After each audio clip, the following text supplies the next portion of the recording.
Shalom, shalom peuple de Dieu.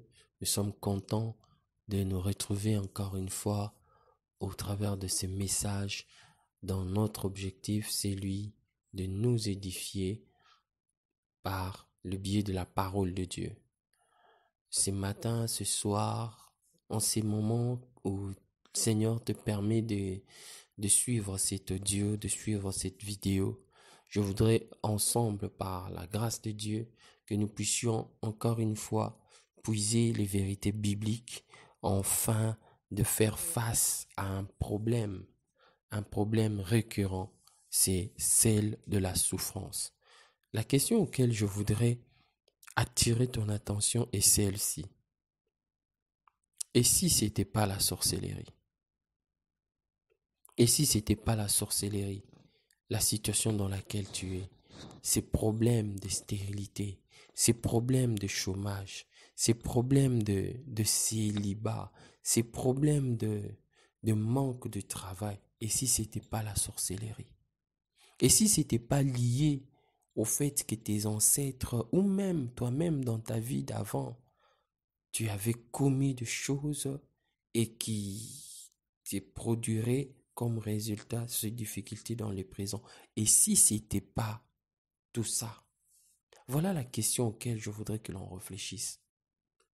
Notre texte principal, nous trouvons cela dans Ésaïe 53, 10. La Bible parle en disant ceci: il a plu à l'Éternel de le briser par la souffrance. Il a plu à l'Éternel de le briser par la souffrance. Je me limite juste à cette première phrase afin d'avancer parce que le temps nous est cher.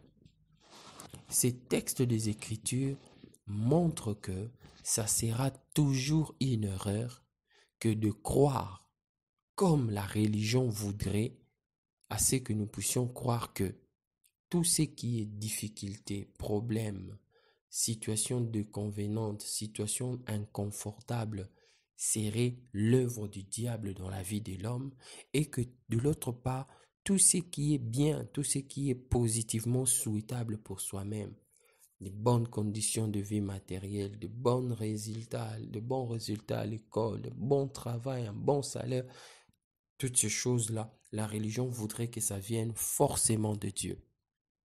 Mais les textes que nous venons de lire de Ésaïe chapitre 53, nous montrent que c'est une bêtise, c'est une erreur, car il est écrit, je vais carrément lire tous ces textes dans son intégralité, il est dit ceci: il a plu à l'Éternel de le briser par la souffrance. Après avoir livré sa vie en sacrifice pour le péché, il verra une postérité et prolongera ses jours. Et l'œuvre de l'Éternel prospérera entre ses mains. Ici, on parle prophétiquement de Jésus, de siècles avant. On dit clairement que c'était le plaisir de Dieu que de voir Jésus-Christ souffrir, être brisé, broyé dans la souffrance.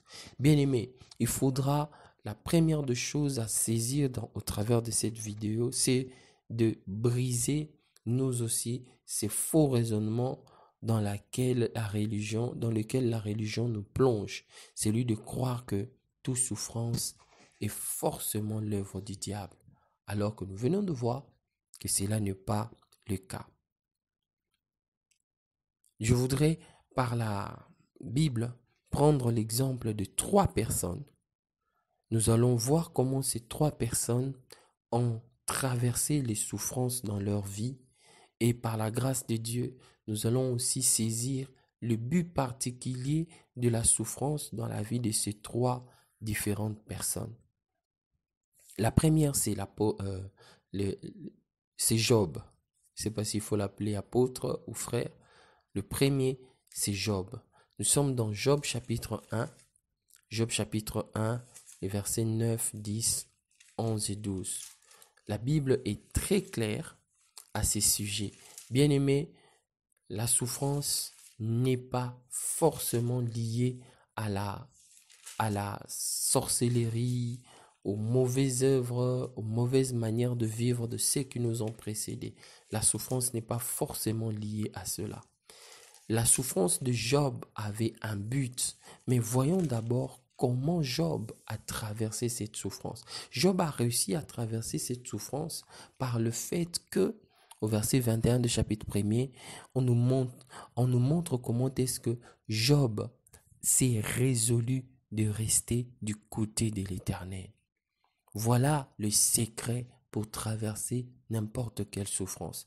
Et nous verrons cela, ça s'est répété dans la vie de ces deux autres personnes que j'ai pris comme exemple. Donc, comment Job a traversé? Job a traversé sa souffrance, bien-aimé, en se référant à Dieu. Mais quel était le but de la souffrance de Job? Le but de la souffrance de Job, c'est ce que nous trouvons dans le chapitre 1er, à partir du verset 8 jusqu'au verset 12. Le but de la souffrance de Job, Dieu poursuivait le but de montrer à la face de l'univers que lui, Dieu, il a de fils et de filles, une race d'hommes qui l'aiment, non pas parce qu'il bénit, non pas parce qu'il est le Tout-Puissant, qui aiment Dieu parce que simplement Dieu est Dieu. Voilà ce qui était le but de la souffrance de Job. La deuxième personne dont je soulève comme exemple pour asseoir ce que je suis en train d'affirmer, c'est Jérémie, le prophète. Le prophète Jérémie, c'était un homme fort, un homme dont l'appel et le ministère ont été d'une authenticité indiscutable. Jérémie, le prophète, il a marché avec Dieu, Dieu a parlé par Jérémie, mais il a traversé des moments de souffrance pénibles, des moments de souffrance profonds, tels qu'il lui était arrivé jusqu'au point de commencer à poser des questions à Dieu. Mais Dieu, serais-tu devenu une source trompeuse? Serais-tu devenu pour moi comme une eau qui ne dure pas? Donc une eau qui, lorsque le soleil s'élève, ça s'évapore, ça disparaît. Il va plus loin jusqu'au point de poser la question de savoir pourquoi ma plaie ne guérit pas? Pourquoi ma souffrance est-elle continuelle? Bien-aimé, Jérémie, si on creuse dans le texte, là nous sommes dans Jérémie chapitre 15, nous allons voir que comme Job, Jérémie s'était aussi résolu de rester du côté de Dieu. Et quelle a été la souffrance, le but que Dieu poursuivait au travers de la souffrance de Jérémie? Le but que Dieu poursuivait au travers de la souffrance de Jérémie, bien-aimés frères et sœurs, c'était de nous amener à comprendre que le fait pour nous de marcher avec Dieu ne nous épargne pas les souffrances. Ça ne nous soustrait pas au rendez-vous de la souffrance. Non, ça ne nous soustrait pas. Ça ne nous soustrait pas. Voilà le but que Dieu poursuivait en permettant aussi que son prophète puisse traverser ces moments difficiles. La troisième personne, comme exemple ce soir, ce matin, le moment où vous suivez cette vidéo, c'est la personne de l'apôtre Paul. L'apôtre Paul, c'était un homme que Dieu s'était préparé vraiment. C'est lui qui a porté l'évangile devant le roi, devant le gouverneur. C'est lui qui a construit des églises à un très grand nombre. C'est lui à qui Christ s'est révélé d'une manière particulière. Alors l'apôtre Paul a aussi connu des temps de souffrance. Par exemple, dans 1 Corinthiens 15, 31, 32, 33, 34, nous voyons là l'apôtre Paul qui fait mention à une catégorie de souffrances auxquelles il a fait face. Il dit que en Éphèse, il avait eu à combattre contre des bêtes. Ça, c'est l'image du combat spirituel. Bien-aimé, la marche avec Dieu ne nous exclut pas de souffrance. Et encore une fois, comme Job et Jérémie, l'apôtre Paul, lui aussi, il s'était résolu fermement de rester du côté de Dieu. Et quel a été le but de la souffrance de la vie de Paul? La souffrance dans la vie de Paul a permis à Dieu de nous montrer que le simple fait pour nous d'avoir choisi pour Dieu, le simple fait pour nous de marcher avec Dieu, de servir Dieu, est déjà la cause suffisante qui ouvre une brèche de la part de l'ennemi pour nous combattre. Vous voyez, bien-aimés, c'est pas toujours la sorcellerie qui est la cause de la souffrance. C'est pas toujours le fait de naître dans une famille où avant toi il y avait personne qui avait connu le Seigneur. C'est pas toujours ça qui est la cause de la souffrance. Non, non, non. C'est pas toujours ça. Ta souffrance à toi a aussi un but. C'est ici mon exhortation. Avant de te mettre à prier, s'il te plaît, arrête-toi. Prends un temps pour réfléchir. Qu'est-ce qui t'a plongé dans cette souffrance? Ne commence pas à prier sur base de conclusions actives. Non, parce que c'est négatif, c'est la sorcellerie, donc je vais me mettre à combattre les puissances de la sorcellerie. Non, il se pourrait que pour toi, ça ne soit pas la sorcellerie. Comme Jacob, son vrai problème, c'était pas Ésaü. Son vrai problème, c'était de reconnaître son identité. Il était voleur.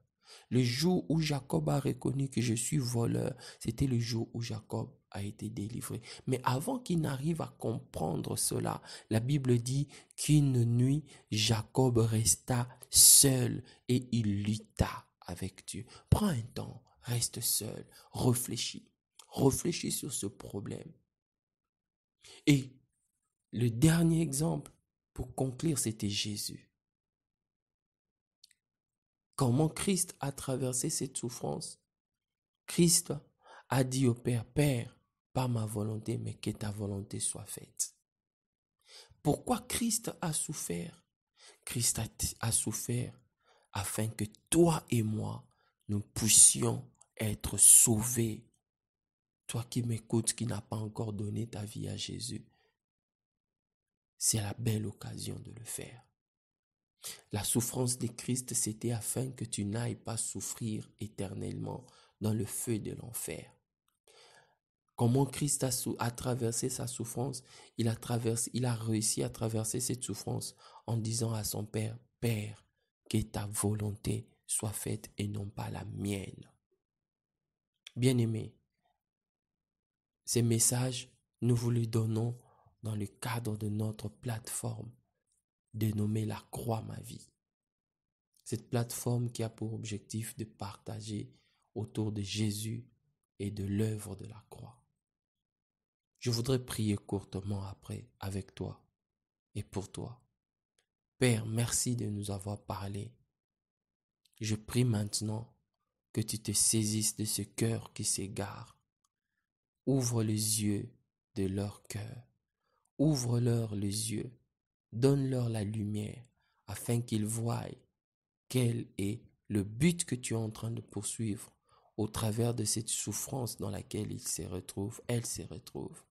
Et donne-leur la force de rester dans le camp de ta volonté.